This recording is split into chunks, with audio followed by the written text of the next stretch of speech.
আজ রান্নাঘরে বাসনের রেক, গ্যাস, টেমাকুটা সবটাই ডিপ ক্লিনিং করে নিচ্ছি। বলতে পারো কিচেন ক্লিনিং। হ্যালো এভরিওয়ান, কেমন আছেন আপনারা? আশা করি সকলেই ভালো আছেন। আমি রূপালী নতুন আরেকটি ব্লগে অনেক স্বাগত। এই ব্লগটা আপনাদের অনেক ভালো লাগবে।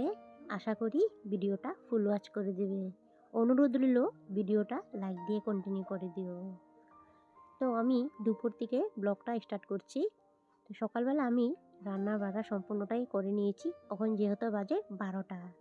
তো সকাল দিকে আমি 10টার দিকে রান্না চাপিয়ে দিয়েছিলাম। আর ভিডিও এদিকে আপলোড দিয়েছি।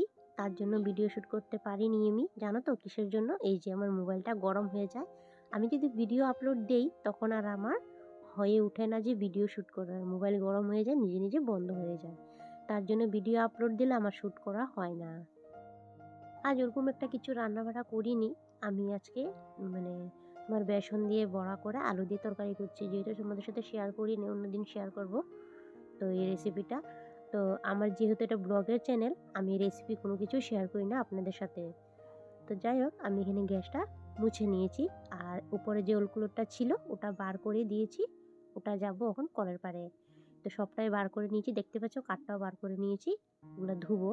আর এখন আমি বাসনের র্যাকটা, যেহেতু আমার খুব সুন্দর একটা বাসনের র্যাক তোমরা দেখতেই পাচ্ছ, তো আমার কমেন্ট সেকশনে জানাবে আমার বাসনের র্যাকটা তোমাদের কেমন লাগে। তো মাঝে মধ্যে আমি বাসনের র্যাকটা পরিষ্কার করতে থাকি। তো তোমাদের সাথে শেয়ার করি না, আমার আগের চ্যানেলে শেয়ার করা আছে। তো আমি আজকে যেহেতু বিহু আসছে, তো পয়লা বৈশাখ বেঙ্গলিদের তো জানোই, পয়লা বৈশাখে সবটাই ক্লিনিং করে নিতে হয়। তো আমি কি করছি, এটা এখন ক্লিনিং করে নিচ্ছি। আর উপরে একটা কাপড় কেন দিয়েছি জানো তো বন্ধুরা? তো উপরে যে উপরে ওলকলরটা পাতা আছে, ওর যখন এই বাসনটা রাখি তখন আমার মানে স্লিপ খেয়ে পড়ে যায়। তার জন্য একটা কাপড় পেতে দিয়েছিলাম। আর কাপড়টা না ভিজে তেনা তেনা হয়ে গিয়েছে। তো ওটা আমি বার করে দিয়েছি, ওটা ধুয়ে নিব, নাহলে ফেলে দিব, যেহেতু জল জল হয়ে তিলাও পড়ে গিয়েছে। তো সবটাই আমি এখন নামিয়ে নিচ্ছি বাসন। এখন পুরাটাই এমনি ক্লিনিং করে নেব। নিচে যেহেতু ওলকলর পাতা আছে ওটাতেও ধুয়ে দিব।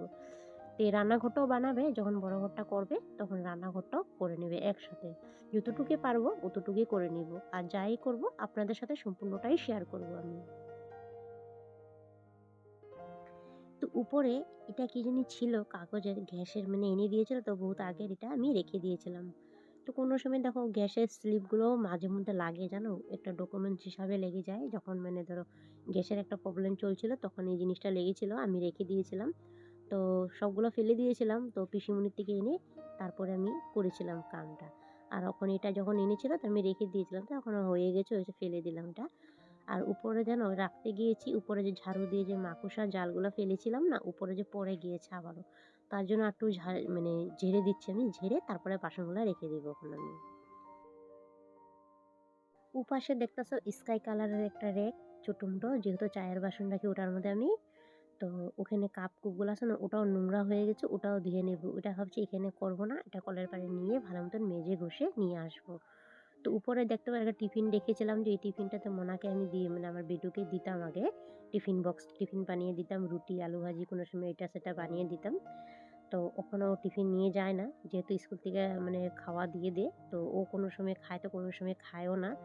তো নিয়ে যায় ঘর থেকে, কোনো সময় আলু পাপড়ি টাপড়ি এগুলো খেয়ে নেয়। আর নিতে চায়ও না টিফিন, মাঝে মধ্যে নেয়। আর বলতে পারো একদমই নেয় না, বন্ধই করে দিয়েছি। স্কুল থেকে খাওয়ায় ভালোই, মানে স্কুলের খাওয়ায়, তার জন্য স্কুলেই খেয়ে নেয়, ও নেয় না। তা যাই বলো, আমার এখানে বাসনের একটা কথা বলতে বলে গুছিয়েও নিলাম, দেখতেই পাচ্ছ। আর এই পাশে যে টেমা কোটাগুলো দেখতে পাচ্ছ, চিনির কোটা, ডালের কোটা যে দেখতে পাচ্ছ, এগুলি না, এগুলো বার করবো, সম্পূর্ণ ধুবো। আর আজকে না ধুলে আর সময় নেই, যেহেতু এসেই পড়েছে পয়লা বৈশাখ। আর আমার ঘরে কাপড় কাটাও মানে জমি আছে।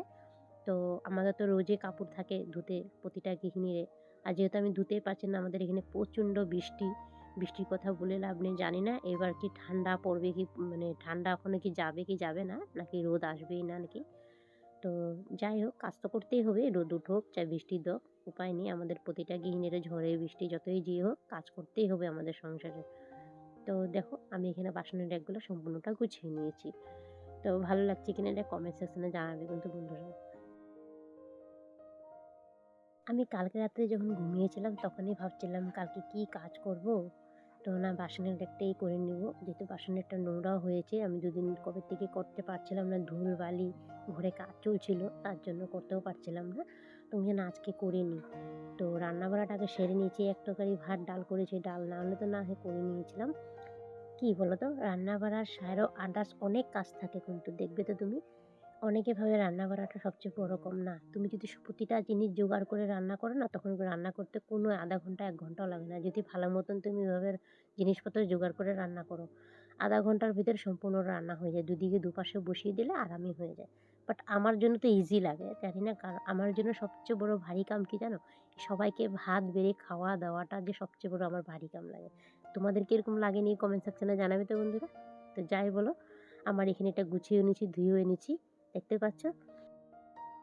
মনে মনে ভাবছি কত কাম এগিয়ে ফেললাম আমি।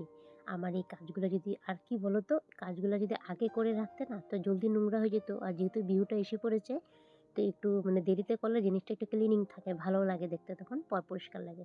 আর আমি ওলগুলো দুলো ধুইনি, পরে ধুয়ে আবার পেতে দেব। যখন ধুয়ে পাতবো তখন তো আপনাদের সাথে আমি শেয়ার করব। তো এই দেখো আমি এখানে চায়ের বাসনগুলি ধুয়েও দিয়েছি, এগুলো ধুয়ে পরিষ্কার করে দিচ্ছি। তো কেমন লাগলো কমেন্ট সেকশনে জানাবে কিন্তু বন্ধুরা। আর আমি এখন যাব টেমাকোটাগুলো বার করেছিলাম যে, সেগুলোই ধুয়ে নিব। এই যে এখন প্রতিটা টেমাকোটা ধুয়ে নিয়েছি। আর কিছুটা আমি বাসনের লগে লগে না মধ্যে মধ্যে ধুয়ে নিতাম, আরও বাসন মানে টেমাকোটা ছিল, তো আমি ওগুলা ধুয়ে নিয়েছি। আর এগুলা যেগুলো ইম্পর্টেন্ট, মানে যেগুলো সাপোজ মানে রেগুলারলি ইউজ হয় বেসিক্যালি, ওগুলাই আমি আজকে ধুয়ে নিচ্ছি। আর ওখানে আমি ডালার মধ্যে ওগুলো গুছিয়ে রেখে দিয়েছি, যেহেতু ২ টা ডালা, ওটার মধ্যে সবটাই আমি গুছিয়ে রেখে দিয়েছি। আর এখন এটার মধ্যে আমি সবগুলো বার করে নিয়েছি। মানে এক এক করে সবগুলো মেজে ঘষে ধুয়ে উঠিয়ে নিব আজকে। আর এগুলি না আর ভরাবো না। যখন রবিবারে মুদিখানায় যাবে মাল উঠাতে, তখন একবারে নতুন মালগুলি ভরিয়ে দেব। আর যেহেতু সোমবার না সরি, মঙ্গলবারে বিহু আর বুধবারে পয়লা বৈশাখ, তার জন্য বলছি। আর যেহেতু রবিবারে তো জিনিসপত্র উঠানো হবে, তখন ধরো মাছ মুছ উঠালে ধরো এক্সট্রা করে রান্না করলাম, তার ওগুলি ধরবো না। পরে বিকালবেলা বসে বসে ওগুলো ভরে নিব, একবারে হয়ে যাবে, নিরামিষেরও কাজ হয়ে যাবে। আর যেহেতু আমাদের মঙ্গলবারে জানো তো পাঁচন খেতে হয়, নিরামিষ খেতে হয়, ৫ তরকারি ভাত খেতে হয়। তো দেখো আমি এখানে ধুয়ে নিচ্ছি। আর এগুলো এখন আর ধরবো না, ইউজও করবো না, একবারে যখন রবিবার যাবে তখন মশলা গোটাগুলো ঢালবো। বন্ধুরা, আজকের ভিডিওর কোনো অংশ যদি ভালো লেগে থাকে, প্লিজ চ্যানেলটা সাবস্ক্রাইব করে পাশে থেকো। আর কমেন্ট সেকশনে জানাবে ভিডিও কেমন হয়েছে। লাইক দিয়ে কন্টিনিউ করো। আগামীকাল আরেকটা ভিডিও নিয়ে চলে আসবো। ততক্ষণে সবাইকে tata, bye bye, thanks for watching বন্ধুরা।